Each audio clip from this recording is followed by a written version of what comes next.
Hey, how's it going, everybody? It's been a couple of days since I did my last video talking about the Patriots free agency. Well, they did make another signing between that video and this one, of course. KJ Osborn has been signed to a 1 year deal. He's wide receiver, played with the Vikings, got his stats up on the screen here. So in Minnesota, he's basically been a number three option his whole career there. It's only been 3 seasons, like I said. First, it was like Justin Jefferson, Adam Thielen, KJ Osborn. They moved Adam Thielen out, drafted Jordan Addison. It became Justin Jefferson, Jordan Addison, KJ Osborn. Now, he's a guy that, when Kirk Cousins was at quarterback, KJ Osborn played pretty well. I feel like we saw last season when Cousins went down, Osborn's production went down. I feel like all of them kind of did that.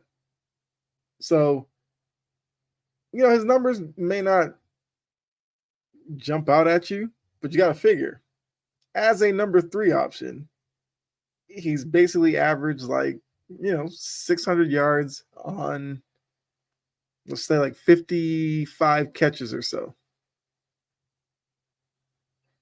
I mean, it's not bad. I feel like to some may wonder what motivation maybe for Osborn to go to New England. Maybe in New England, Van Pelt in the offense allows him to be a number two option. A little bit increase in productivity. If he likes it there, maybe he re-signs after next season. If not, maybe he increases his value to go back on the free agent market the season after. So now, do I like the signing? Yeah. I feel like in the wide receiver room, there needed to be some change. So now, with re-signing Kendrick Bourne, you have KJ Osborn. You're hoping on continued development of Demario Douglas, and he takes a step forward. You still have Juju Smith-Schuster. I mean, I feel like he's pretty divisive amongst Patriots fans. You have Tyquan Thornton, who I believe I've mentioned on a previous video that I feel like he kind of has to do something this season. Just saying, we know that he's supposed to be a burner from the slot area, but he just hasn't been able to get on the field. So adding KJ Osborn, I do think is a tick up in terms of upgrading the wide receiver room. Once again, the last video I talked about guys like Mike Williams, Tyler Boyd. I've mentioned like T. Higgins before, some of the wide receiver options that were out there. Mike Williams did sign with the Jets. I saw a lot of Patriots fans kind of upset that the Patriots didn't get him, which also led to a lot of questions about the Patriots and necessarily what's the plan. So I feel like Patriots fans went into this offseason knowing the amount of money they had to spend. So with that, a couple of narratives kind of were created.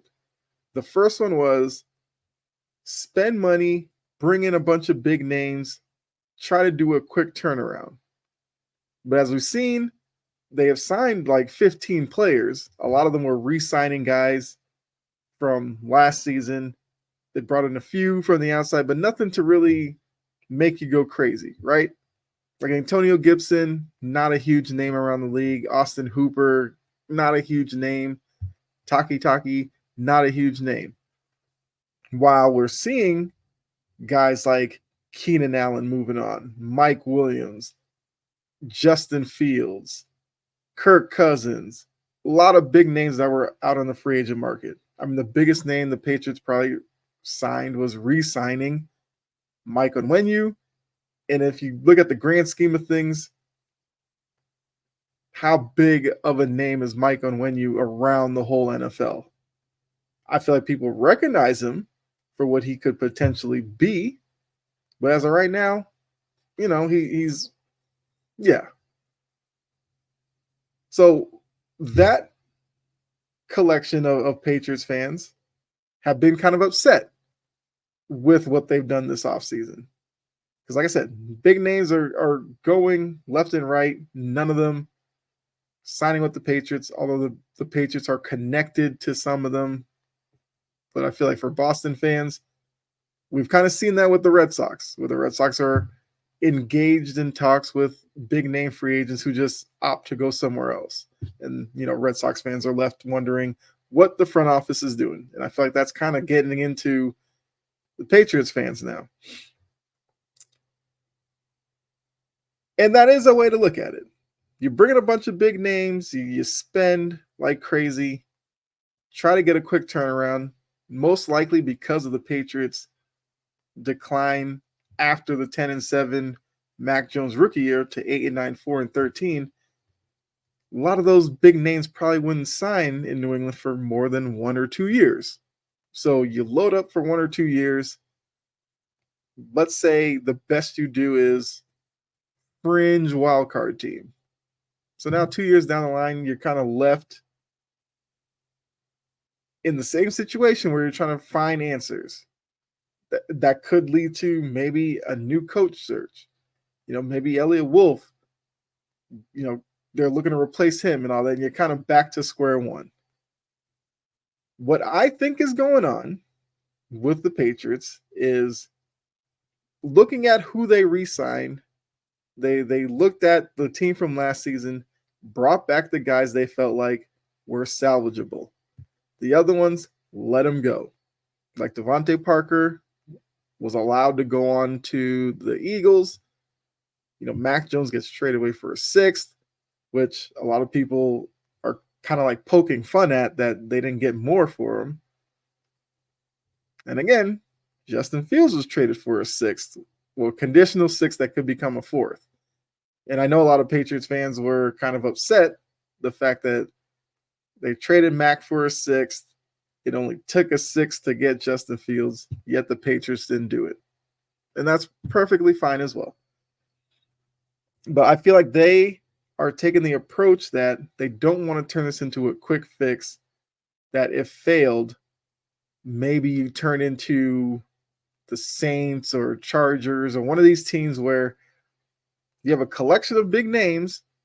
Well, Chargers more fit that one. Collection of big name talent that hasn't really put it together, but now you're having to let that talent walk out the door because your salary cap is a mess.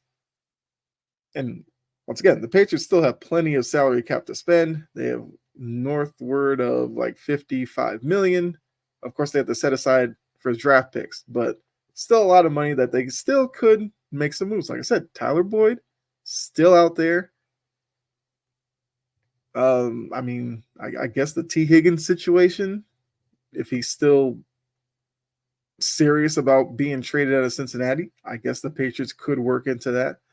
But I truly believe that the Patriots are looking at this as 2 to 3 year kind of reestablishing a new foundation around, like I said, the players they re-signed, this year's draft class, next year's offseason, next year's draft class, collectively bring in a young core that can kind of hopefully create something special for their 4 or 5 years together. Now, because of the 20-year dynasty run of the Patriots, some Patriots fans have already been upset because of the 3 years post-Brady that they don't want to necessarily wait another 2, 3, 4 years maybe. But I did a video way back when Brady left, and I said the years after Brady, like, we had to be patient. Once again, the last video I graded the offseason is like a C+ right now. Adding KJ Osborn probably keeps it as a C+, leaning closer to that B- range, I think. But I think the real grade we need to give it is a P for patience. That Patriots fans, we're going to have to be this way. Seemingly the number 3 pick is going to be a quarterback, but I'm going to warn you right now, because of the plan that I kind of outlined here, do not be surprised if they trade back from 3, get like a couple of first round picks, address like another tackle, get a wide receiver, still get a quarterback, maybe not the quarterback you want them to get. So whether that's Drake May sitting at 3, I think a lot of Patriots fans are like, get Drake May. Yes. The Patriots may look at it as, well, we move back. Let's say we get, I don't know, Joe Alt, and then was A.D. Mitchell, wide receivers in the first round, wide receiver tackle in the first round. Then pick 34, they go ahead and get Michael Penix or something. Once again, you would kind of see the direction that the team's going in.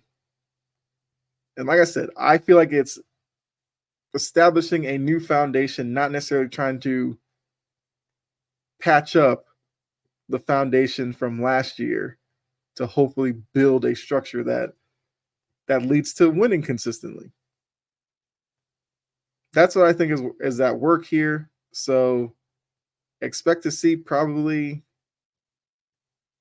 I don't know, probably Tyler Boyd end up somewhere else. Don't be surprised if it happens. But don't continue this narrative, because I've also seen part of the what are the Patriots doing, that all of a sudden Kraft is cheap. Which I guess was, an issue when Belichick was running things, except for a couple of seasons where they went crazy in free agency. Remember the last time they went crazy in free agency, it was the Jonnu Smith year? How'd that work out? Just saying. Just because you spend a lot of money doesn't mean you're winning the offseason. The same way that you may not like the amount of that big salary cap, freedom that they spent. But what if they are putting pieces in place where next year is an improvement on the year before? Baby steps to 2-3 years down the line, where now we're looking at a Patriots team that has a clear-cut young quarterback that's up and coming in the league, a group of young players that they've drafted or targeted in free agency that look like they could do like a Houston Texans type of thing this year. Houston, very young team, not a lot of expectations, and they burst onto the scene, made the playoffs, and now you're looking at them next year as a team to watch. I feel like that's what the Patriots are trying to do. They're trying to be Houston, get the young talent there, and then hope they all click at the same time, and you just burst on the scene. So, that's all I got for you. You have to let me know in the comments. What do you think the Patriots' plans? Like, do you agree with how I'm viewing it, or do you just think the Patriots are being cheap and letting all these guys who could help sign elsewhere and are just kind of flying by the seat of their pants and guessing at this team construction? So let me know that down in the comment section. Appreciate you for clicking on the video. Just to let you know, we'll be doing a play-by-play tonight for Celtics versus Bucks. So make sure to look out for that. The game's at 7:30. So I'll probably go live at about 7:25 or so, a couple minutes before.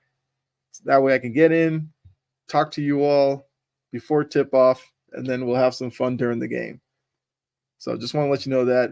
Would love to see you there. So remember, the game's 7:30. I'll probably go live like 7:25. You'll catch me over on YouTube, Twitch, Facebook.